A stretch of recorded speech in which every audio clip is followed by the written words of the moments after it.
Things are getting a little chippy ahead of a matchup in Eugene, Oregon this weekend. We'll talk a little bit about some comments that have been made throughout the course of the last couple of days. We've got a blowout last night, a ASPCA commercial on full display last night in Chapel Hill. We'll talk about that game and what it means going forward. We also got a game preview, as you saw by the title. That's probably why you clicked on here. Michigan and Oklahoma this weekend, a top 20 matchup, likely a top 15 matchup by the time we get to today's AP rankings. You'll probably see this video about the same time as those rankings drop. Certainly a lot to talk about there. I don't have the updated rankings. I don't know them, so things might look a little outdated by the time you see this. But nonetheless, the analysis is going to be the same. And welcome in, by the way, to Armchair Analysis. Thank you all so much for tuning in. It's been a lot of fun. 1 week of the season down already, and we don't love to say that, but 1 week is down, and we learned a lot this weekend. A lot to take away from it. A lot of learning on my part. My best bets this weekend, I hope you faded me. I hope you went the other way because they weren't great. But we're going to bounce back, It's not about, as the great Rocky says, it's not about how hard you can hit. It's about how hard you can get hit and keep getting back up. Well, we got hit really hard this weekend. It was not very good. So we're going to bounce back. We're looking forward to week 2. We're looking forward to what's ahead down the line, 1 week doesn't kill your season, as they say now. So, with that said, let's go ahead and talk about some of the things we got going on. Now, let's start with last night. Let's start with the absolute. Trying to keep it safe for consumption, safe for child consumption. But that was an ass whooping last night that we saw in Chapel Hill. And as I scroll down to find it and take a look through it, this game last night was interesting. I was impressed early. UNC takes the ball and walks down the field first possession, capped off by a Caleb Hood touchdown run. That was the beginning of the season for UNC. And Gio Lopez looked good, commanded the offense, was solid. That was his best possession of the game. And we saw a handful of different things happen in that drive. It looked good. It flowed well. And then TCU got a possession. And Josh Hoover said, hold my beer. I'm going to show you guys how this is done. At one point, had 9 consecutive completions. At another point in that first half, had 6 consecutive completions. I might have even went up to 7 by the time they scored on that drive. This was a display for a lot of people to watch. First off, Kendall Briles, great play caller. But Josh Hoover is really good. I ranked him in my top 10. He was one of my highest rated quarterbacks in the state of Texas. And I still agree with what I said. He might be the best quarterback in the state of Texas. He's definitely top 2. I had him and Sawyer Robertson as my 2 guys that I thought were better than Arch Manning, better than Kevin Jennings, better than Baron Morton. We got proof of one of those things last night. 27 of 36 for 284, 2 touchdowns. Had an interception. Not a great play, but kind of missed on a screen pass trying to get the ball over the D-line. His running back tips it, and it was an incredible interception by Caleb Koss, the safety. From that moment, still, it was a big sign of dominance. Kavorian Barnes, a huge step up, a transfer in from UTSA, 11 carries, 113 yards, and a touchdown, had a 75-yard run to open up the third quarter.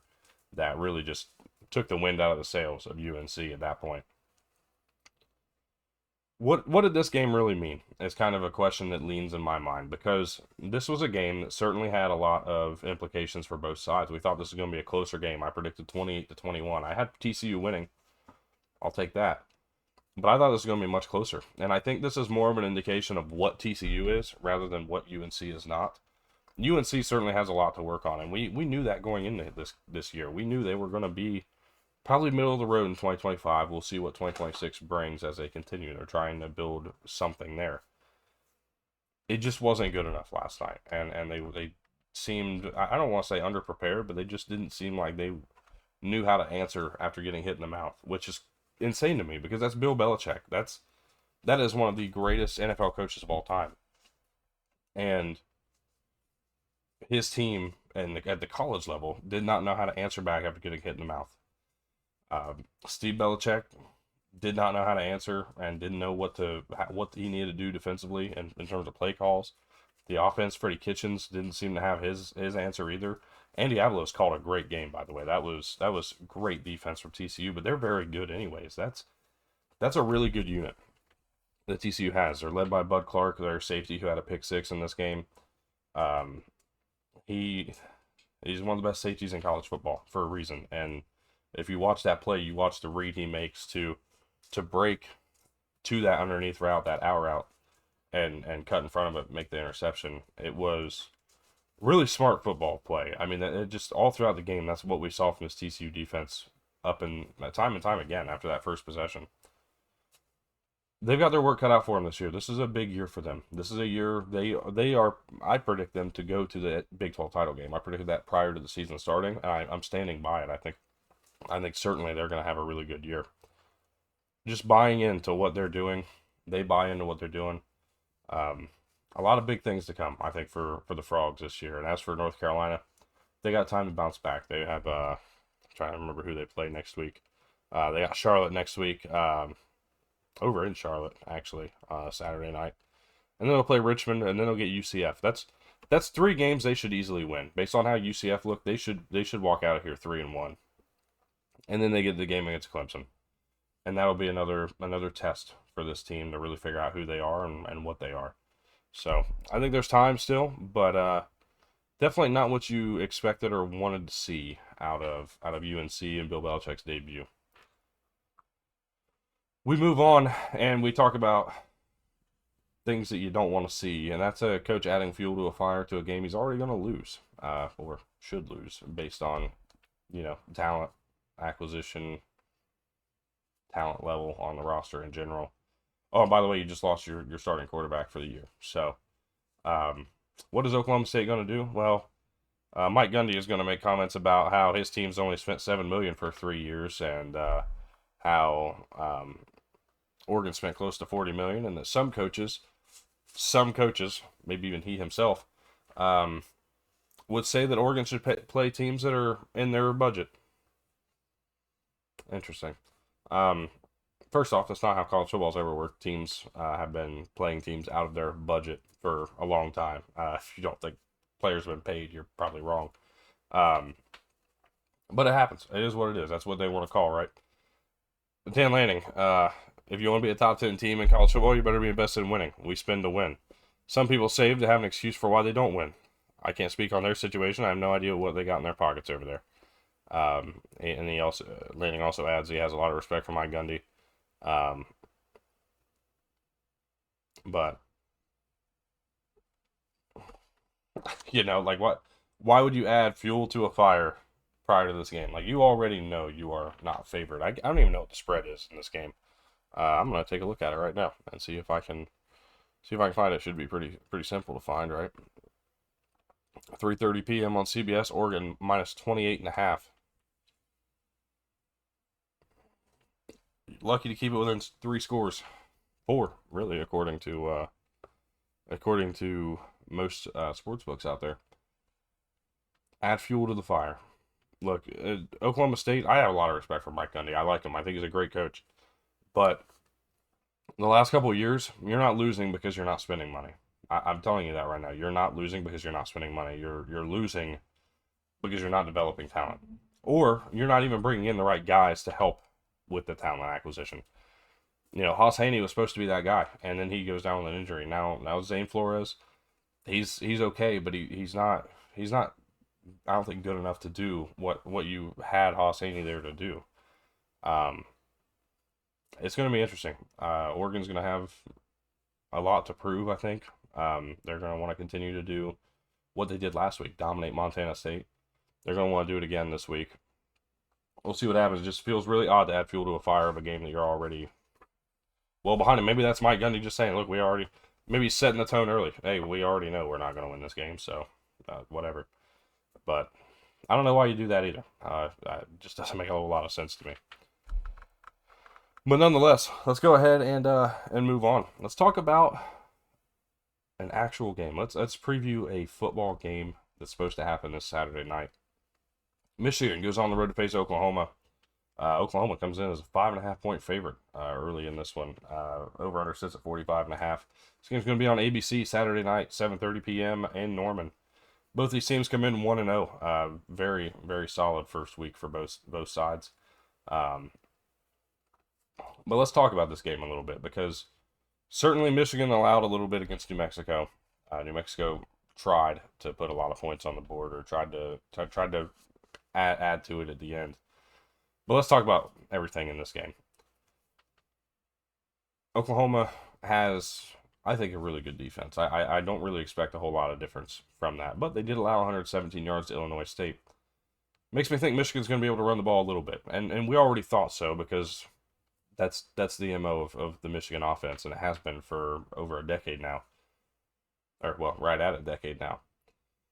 The intent to run the ball at them, make the opposing defense uncomfortable, and then hit them with the pass game. That's been their thing for quite a while.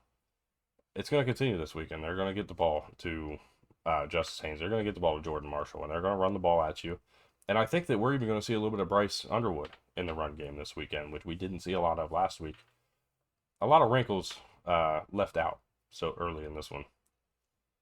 In the past game, I think you see at the bottom, ease 19 into the game. Ease Bryce Underwood into this thing. Short passes, rhythm throws, get him comfortable, let him make his plays. This is his first test. This is his first test as the quarterback of this Michigan team. Yeah, they played New Mexico. They haven't played in Oklahoma, and they certainly haven't played in an environment like Oklahoma. That's going to create a little bit of interest, I think, out of a lot of this, out of both sides on this one. Looking at the Oklahoma side, though, you look at what they were able to do through the air last week, and I certainly expect them to try to get a little more of the ground game involved, especially Jaden Knott, get him involved a little more.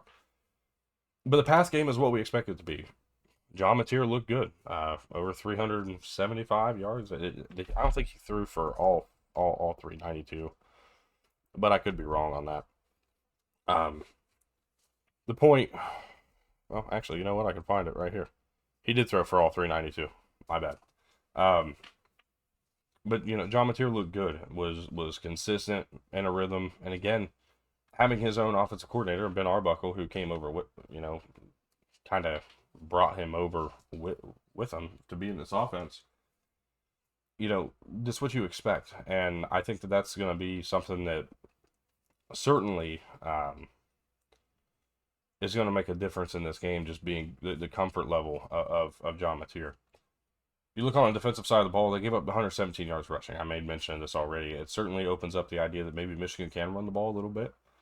But, again, they were playing Illinois State. I don't know how to take what we saw against Illinois State. I mean, we could certainly look back and say the offense looked good, moved efficiently, was in rhythm all game.